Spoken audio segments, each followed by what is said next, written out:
बोल के सर काय झालं सर?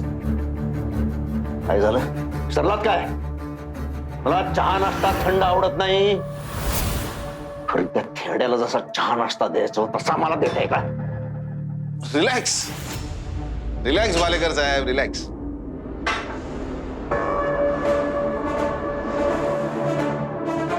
सत्यजी साहेब, मानलं तुम्हाला, खरंच मानलं. काय ओव्हर खायलात, काय ओव्हर खायलात. अहो सगळ्या बाजूने ते ममताजींची ठासून ठेवले तुम्ही. एका बाजूला ते पार्टनर, दुसऱ्या बाजूला वर्कर, तिसऱ्या बाजूला मीडिया. सगळ्यांनीच ऑब्जेक्शन घेतलंय तिच्या साडी नेसण्यावर. आणि ज्याने कोणी शेवटच्या बॉलला सिक्सर मारलाय ना, त्याला हॅट्स ऑफ आहे. माने कशाबद्दल बोलताय? अहो साहेब, नवीन ब्लॉग आलाय, थोडाच उडवलाय त्याने. 20 वर्षापूर्वीच्या फरार आरोपीला पोलीस प्रोटेक्शन. आता बघतो ना भार्गव काय करतो ते. त्याला ममताजींना अरेस्ट करावीच लागणार. हे बघा, हे बघा. अजून काय लिहिलंय या ब्लॉग मध्ये? यात असं लिहिलंय की पोलीस हे समाजाचे मित्र असतात, पण गुन्हेगारांचे जास्त मित्र असतात. हे पहिल्यांदा पाहिलंय. भालेकर इंडस्ट्री बद्दल मला नेहमीच कुतूहल होतं, पण डीप डाऊन केल्यावर लक्षात आलं की भालेकरांच्या सक्सेसचा बेस गुन्हेगारी आहे.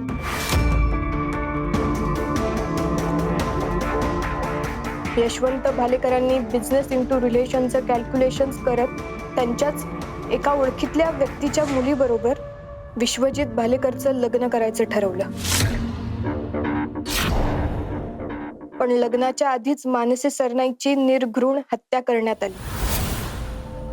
त्यानंतर संशयाच्या सुया अनेक लोकांकडे फिरल्या, पण विश्वजित भालेकरांनी खून झाल्यावर तिकडून पळ काढलं. 20 वर्ष विश्वजित भालेकर नेमके कुठे आहेत कोणालाच थांग पत्ता नव्हता.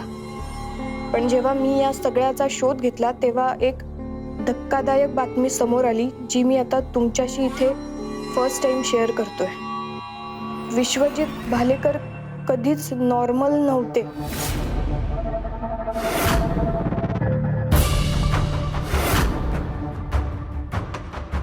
त्यांना वाटायला लागलं होतं की ते पुरुषाच्या शरीरात अडकलेली एक स्त्री आहे.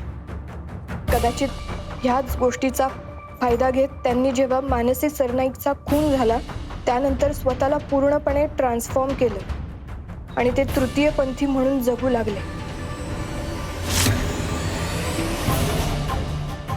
अर्थात त्यांच्या जगण्याला काहीच बंधन नव्हतं. बिझनेसच्या झगमगाट पासून लांब त्यांनी त्यांचं आयुष्य जगायचे ठरवलं आणि त्यांनी गणात्रा चाळीचा आसरा घेत एक तृतीयपंथी म्हणून जगायला सुरुवात केली. इतकी वर्ष लोक त्यांना ममता मानव म्हणून ओळखत होते, पण आता त्यांची खरी ओळख पटली आहे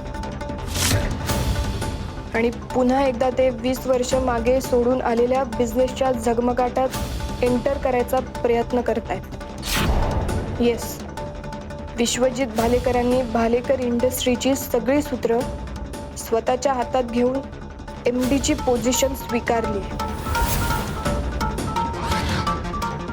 जे की आता सगळ्याच गोष्टी ओपन प्लॅटर सारख्या समोर आल्या आहेत. विश्वजित भालेकरांवर मानसी सरनाईकच्या खुनाचा ठपका आहे हे माहीत असून सुद्धा अजूनही ते मोकाट फिरतायत, समाजात वावरतायत. हे जर माझ्यासारख्या नॉर्मल माणसाला कळू शकतं तर पोलीस प्रशासनाला कळू नये की सगळं माहीत असून सुद्धा ह्या गोष्टीकडे दुर्लक्ष केलं जातंय. आज ममता मानव गुन्हेगार असून सुद्धा पोलीस डिपार्टमेंट त्यांना प्रोटेक्शन देते. On what ground? ह्याचा अर्थ एकतर पोलीस डोळे झाकून काम करतायत किंवा सगळं माहीत असून सुद्धा त्यांना ॲक्शन घ्यायची नाही आहे. हा क्लिअर मेसेज आहे. मानसी सरनाईक केसचे investigator investigating officer mister Avinash Bhargav यांनी अजून ममता मानव यांना अरेस्ट का केली नसेल? की त्यांचे ह्यामागे काही हिडन इंटरेस्ट आहेत किंवा अजून असं काही रहस्य असेल का ज्यामुळे अविनाश भार्गव ममता मानव यांना अरेस्ट करत नाहीयेत?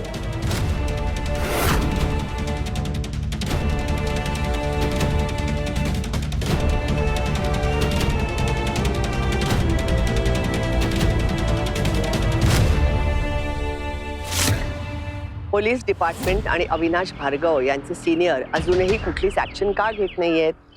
What could be the reason behind it? And all this boils down to the suspicious behaviour of the police department. पण मी ह्याचा पाठपुरावा माझ्या पद्धतीने करतच राहीन. तुम्हाला ह्याबद्दल काय वाटतं? तुमच्या कमेंट्स मेन्शन करून कळवा.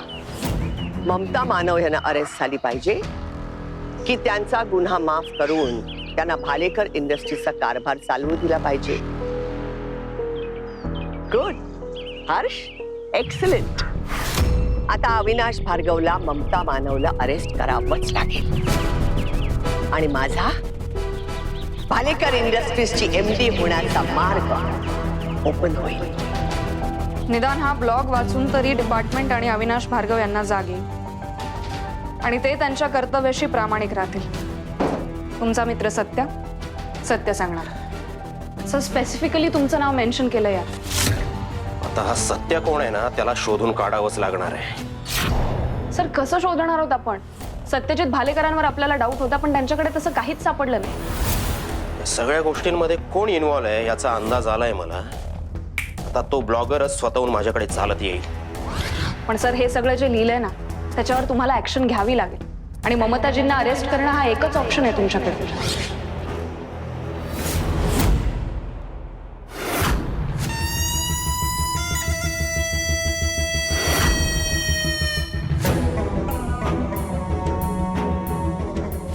काय मग साहेब, करबरीत आहे की नाही? लिहिलाय कोणी हा ब्लॉग? कुठेतरी सत्य आहे, सत्य सांगणारा सत्य अशा नावाने लिहिलंय. तुम्ही टेन्शन नका घेऊ, नाश्ता कंटिन्यू करा. त्या भार्गवच्या जखमेवरची ना खपली काढून येतो मी. मलाही आता पाहायचंय तो काय ऍक्शन घेतो ते. कंटिन्यू, आलोच.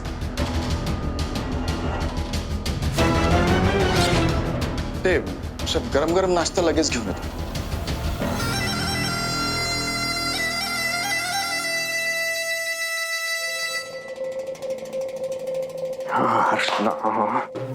हर्षला कोणी सांगितलं होतं त्याची अक्कल पाजळायला? नाही, जोपर्यंत मी आत आहे तोपर्यंत विश्वजितला अरेस्ट नाही झाली पाहिजे. नाही. ए हर्ष, फालतूपणा आहे, सगळा फालतूपणा आहे हा. हे ब्लॉगर ना त्यांच्या मनाला येईल ते वाटेल ते लिहित सुटतात. यांना ते इंटरनेट म्हणजे काय वाटतं माहित नाही. या काहीतरी करा अपलोड, याला काय अर्थ आहे का? नाही रंगा, असं उगाच कोणी काही असं लिहिणार नाही.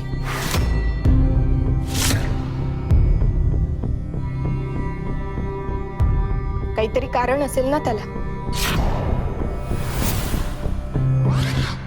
आई आता प्लीज तू सांगून टाक, का प्रत्येक वेळी कुठल्या ना कुठल्या कारणाने पोलीस तुझ्या मागे असतात?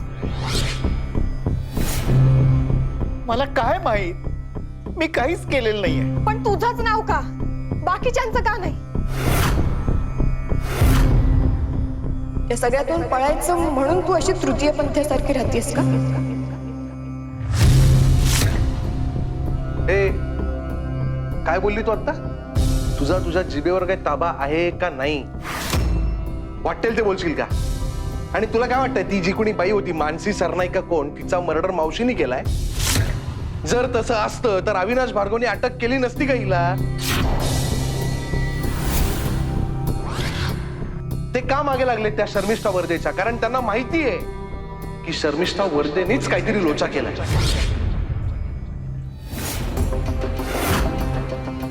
हो, तुला ना देवाने तोंड दिले म्हणून बडबड करत जाऊ नको. मावशी, आपल्याला काय वाटतं माहितीये, हे जे कुणी काही लिहिलंय ना वाटेल ते, ते मुद्दाम अपलोड केलं गेलेलं आहे, मुद्दाम. त्यांनी काय होईल, पोलिसांवर दबाव जाणार, पोलीस मावशीला अटक करणार. ही सगळी फिल्डिंग तुला एमडी पदावरून काढायलाच झालेली.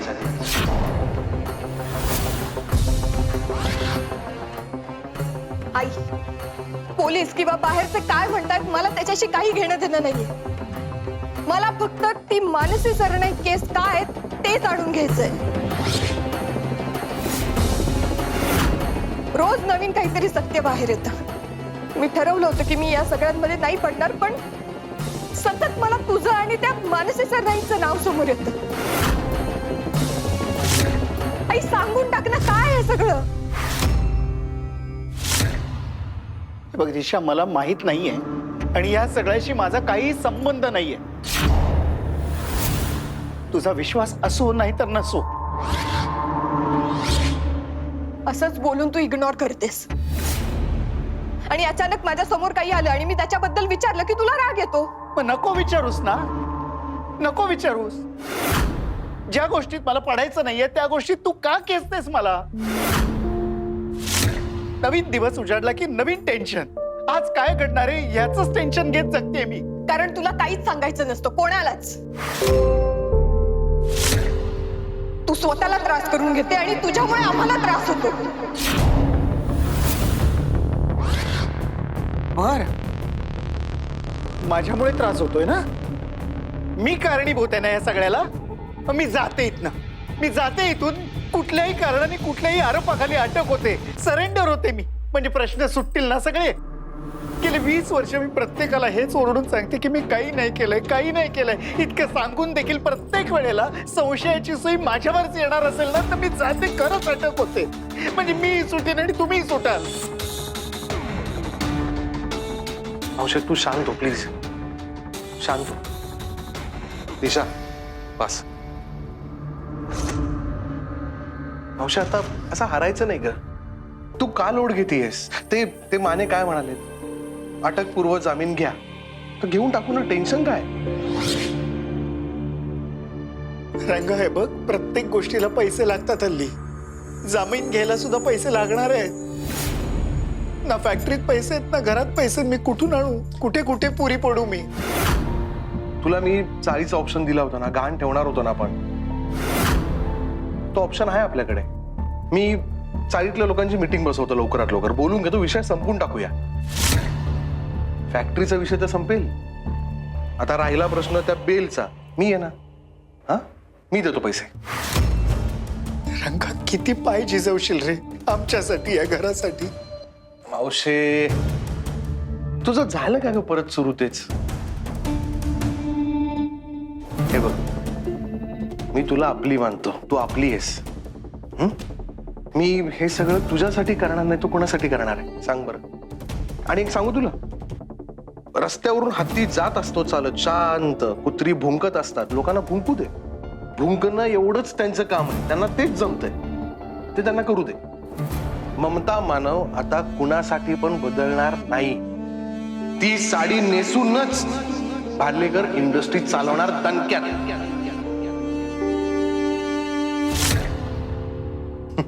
चल आता जायचं ना ऑफिसला. चल चल चल.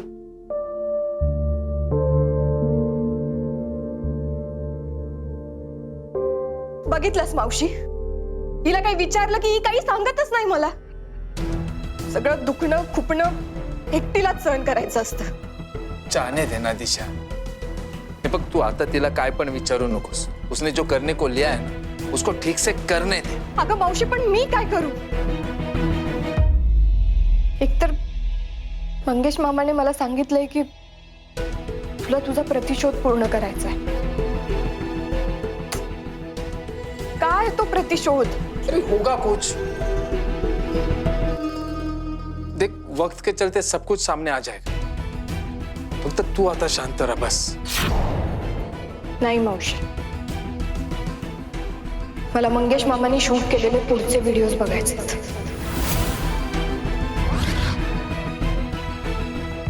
मला माहिती आहे हा ब्लॉग त्यांनी माझ्यावर प्रेशर आणण्यासाठी लिहिलाय. त्यांना वाटतं की हा ब्लॉग समोर आला की मी घाबरून जाईन आणि त्या भीतीने मी ममताजींना अरेस्ट करेन. सर दुसरं ऑप्शन नाहीये आपल्याकडे. नाही पण मीरा, काही झालं तरी मी कुठलंही पाऊल उचलणार नाही. मला माहितीये ना, हे सगळं करणारे लोक मला माहितीये. सत्यजित भालेकर, शर्मिष्ठा वर्दे या लोकांनी मला कॉर्नर करायचं ठरवलंय. त्याचाच परिणाम हा ब्लॉग आहे. आणि त्यांच्या मदतीला आपले माने साहेब असतीलच. Sir try to understand. या सगळ्या गेम मध्ये तुमचा बळीही जाऊ शकतो. नाही, बळी तसाही जाणारच आहे मीरा. मी ममताजींना अरेस्ट केलं नाही केलं, माझा बळी जाणारच आहे. पण मला ना या लोकांची लायकी बघायची. कुठपर्यंत मला कॉर्नर करतात ना, बघूया.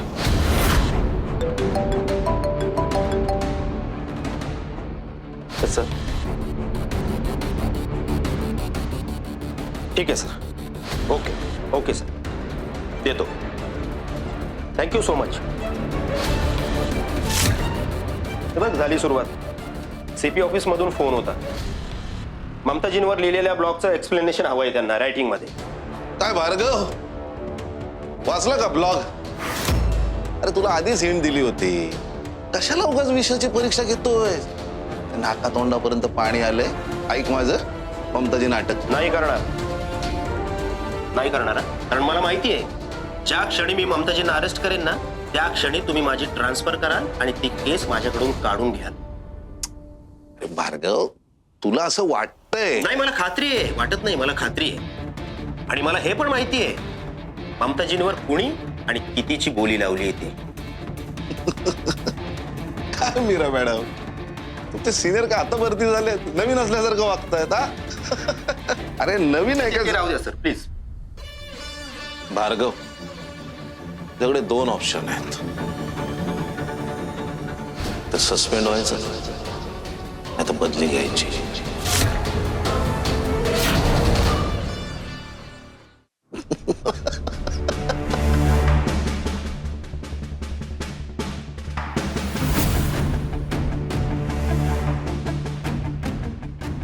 सर प्लीज, सर प्लीज काम डाऊन सर प्लीज.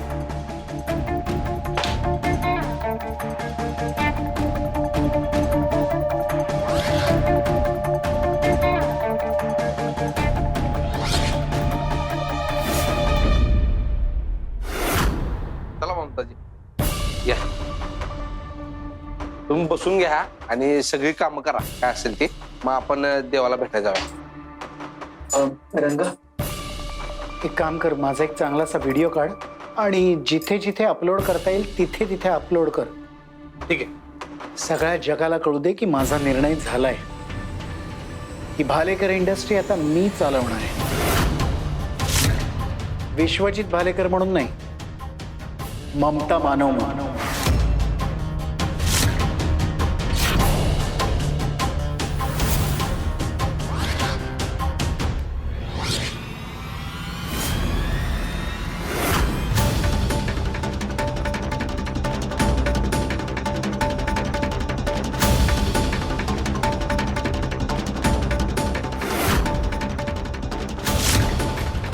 त्यावर ज्यांना कोणाला काही समजायचंय ते समजू दे.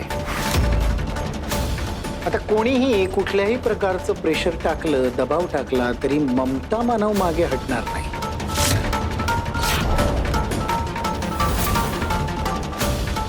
बघू कोण काय वाकडं करतंय. माझं, भालेकर इंडस्ट्रीजचं.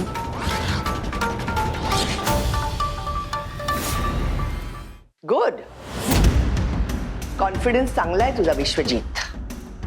पण तुझ्या पुढे काय काय वाढून ठेवलंय याची कल्पना आहे ना तुला? तुझ्यासारखी माणसं आजूबाजूला असताना ती अपेक्षा मी ठेवलीच आहे. पण यापुढे तू काहीही करण्याचा प्रयत्न केलास तरी त्याचा उपयोग नाही होणार. भ्रम आहे तुझा.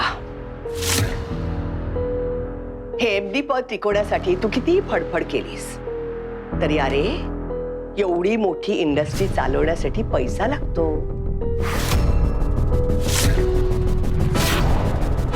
तो आहे का तुझ्याकडे? स्टाफ लागतो, वर्कर्स लागतात. ते सगळे आहेत का तुझ्याकडे? नाही विश्वजित, नाही. त्याची काळजी तू नको करू सका. खरंच भालेकर इंडस्ट्री आम्ही पहिल्यासारखी चालवून दाखवू. यापुढे कुठलेही प्रॉब्लेम्स आले तरी त्यावर सोल्युशन मी काढीन. वेळ आल्यावर कळेल तुला.